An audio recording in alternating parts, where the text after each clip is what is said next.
I'm really happy to be leading this company. I also promoted it. Let me first say what we are actually trying to do. We're actually trying to build one of the world-lead flake graphite companies. Why we are able to do that, we have huge amount of USPs. I personally have been in graphite for more than 25 years, have learned the hard way, dug into the entire material space, entire business space, and developed what we are looking in the form of TG. If I talk of where TG stands, flake graphite is a material which has a huge value chain that can be divided in three parts. The primary that comes out from the ground and you concentrate it to a level of say 94 to 96% purity, that has a huge amount of applications.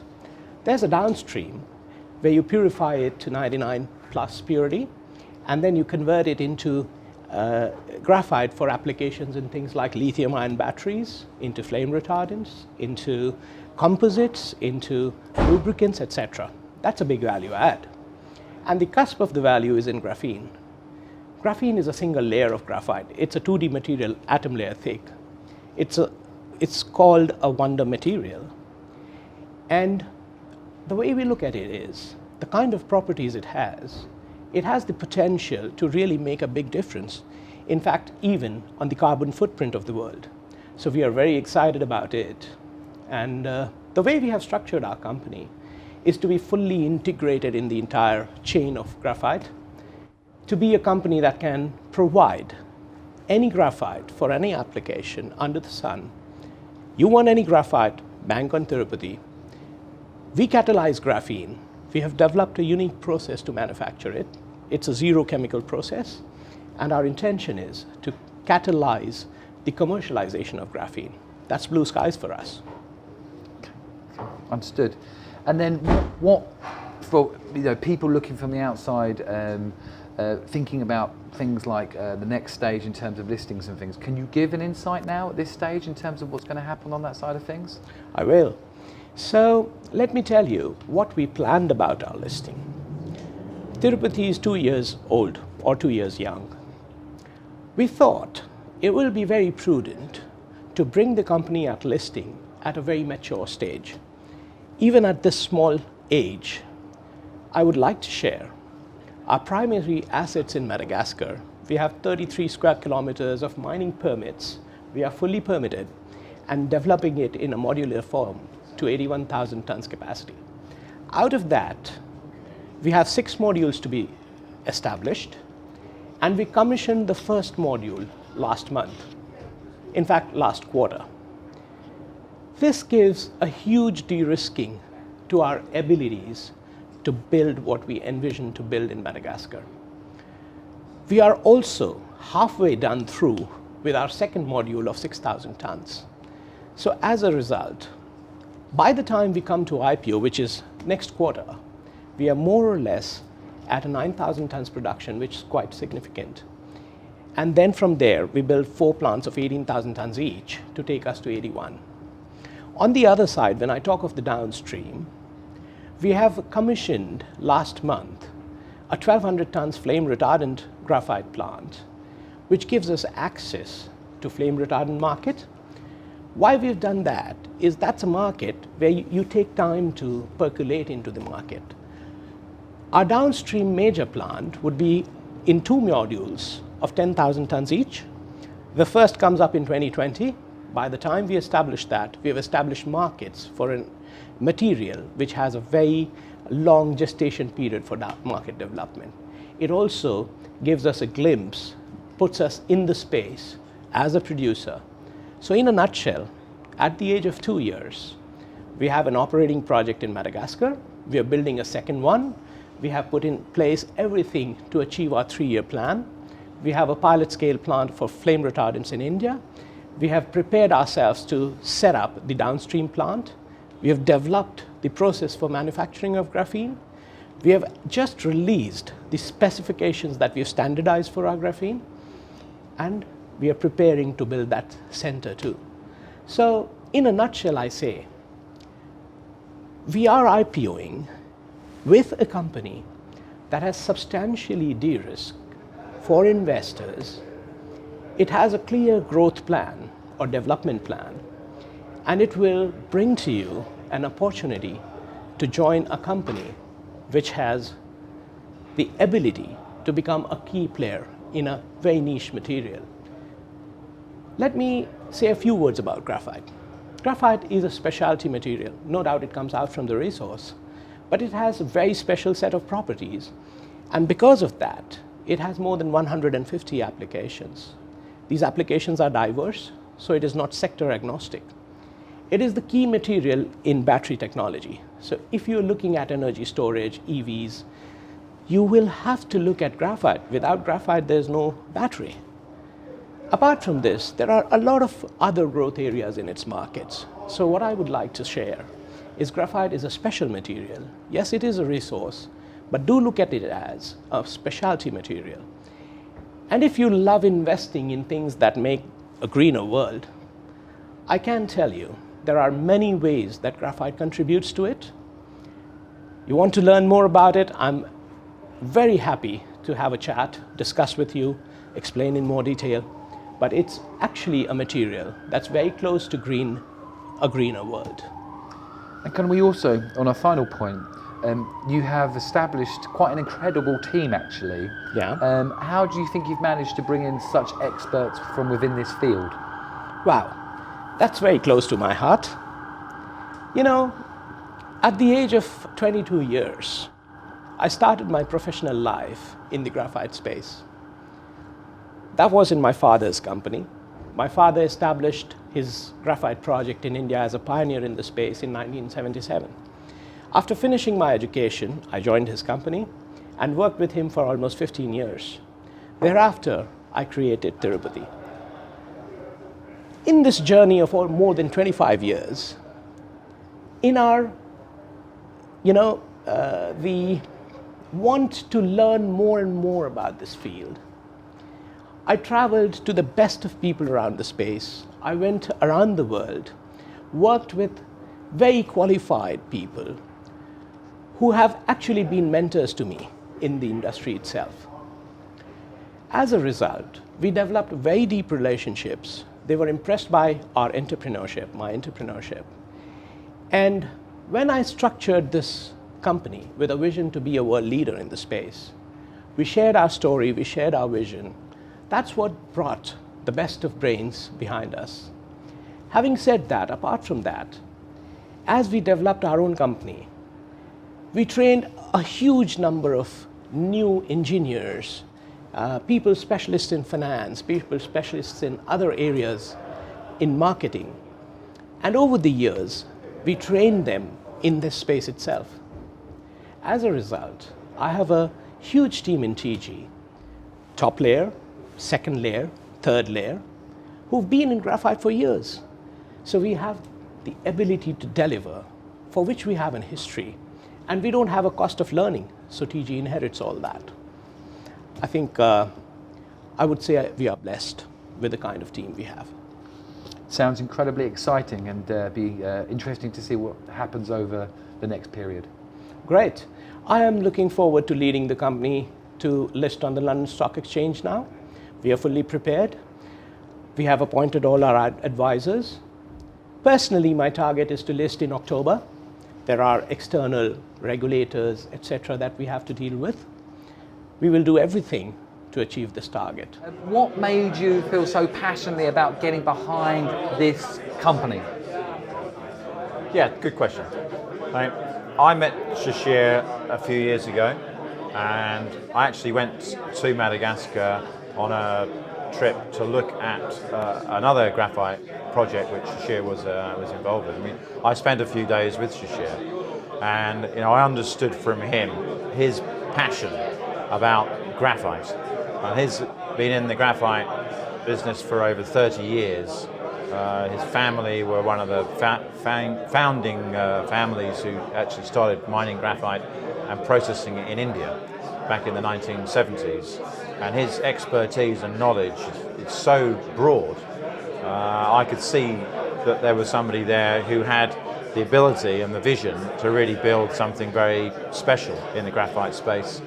And The other thing that really impressed me about Shishir is that he's got a real vision about the world and how using graphite and advanced downstream development of graphite can actually make a huge difference to the world we live in.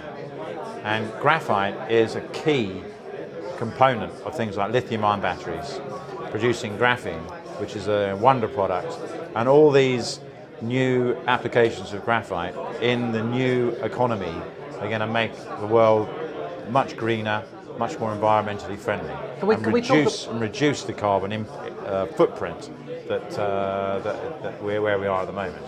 Because there's a very big passion from everyone on the team to be sustainable, be green, but does that have an impact on the financial growth of the business?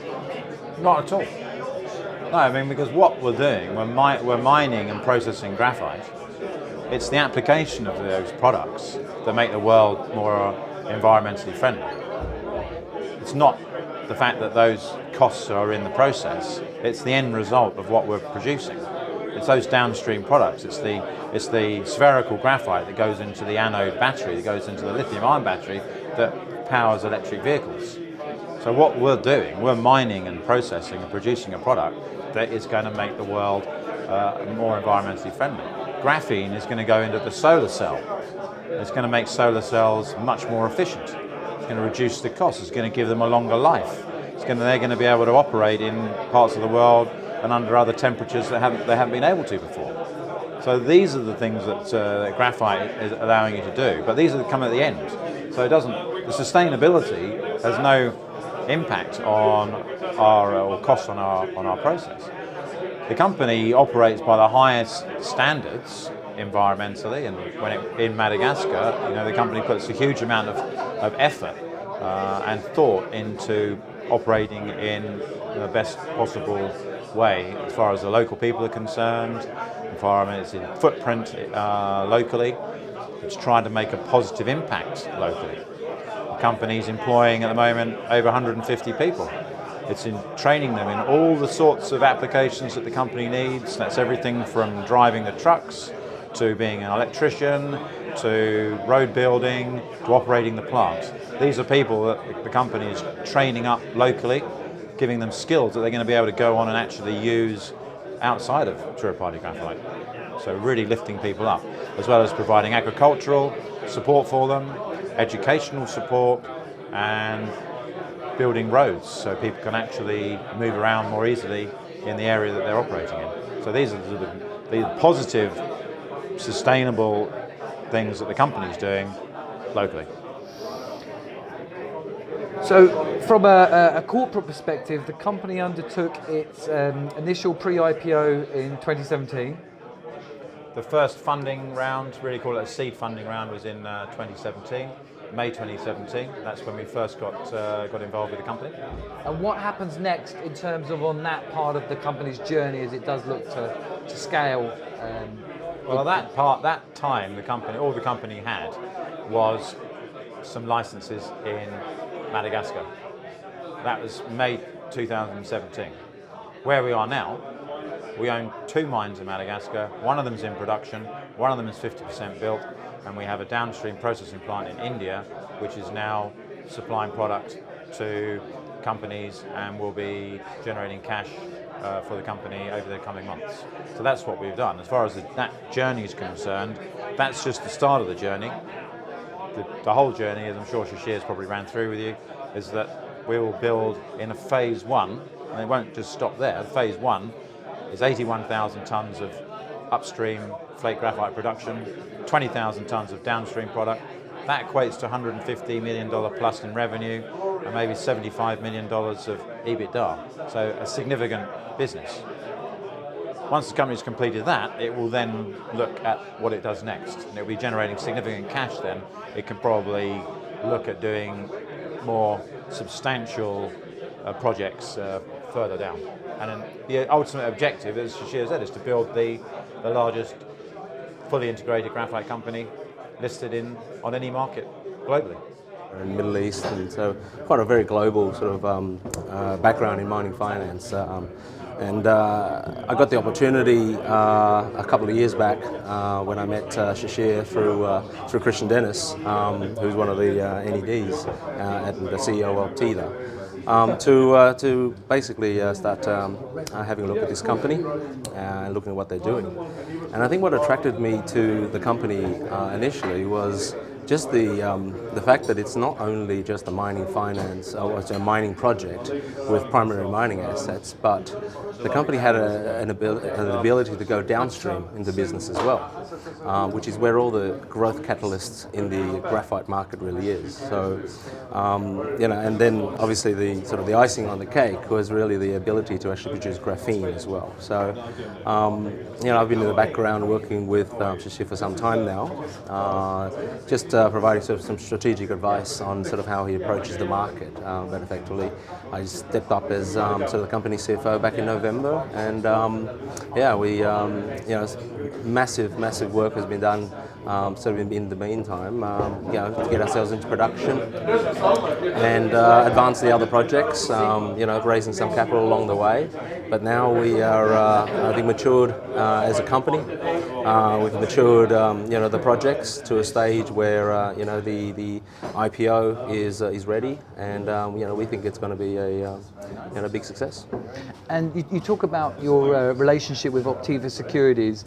How has that played its part in terms of getting to this stage, even where we are at this particular point now? Yeah, look, Optiva have been very strong supporters of the company, and I think it was the vision of Christian in particular and Shishir, who have known each other for some time now. And Shishir has a very long, deep history in graphite, in the graphite space. He's almost 30 years in the business himself directly, and through his family, so another decade beyond that. So he's done, there's no one in the graphite market that I think has the depth of experience and knowledge that he does, not only about sort of the mining and processing side of the business, but obviously on the distribution and marketing side as well, which I think is a key differentiator. I mean, we're not talking about your ordinary mining executive who may not possess that kind of depth of experience.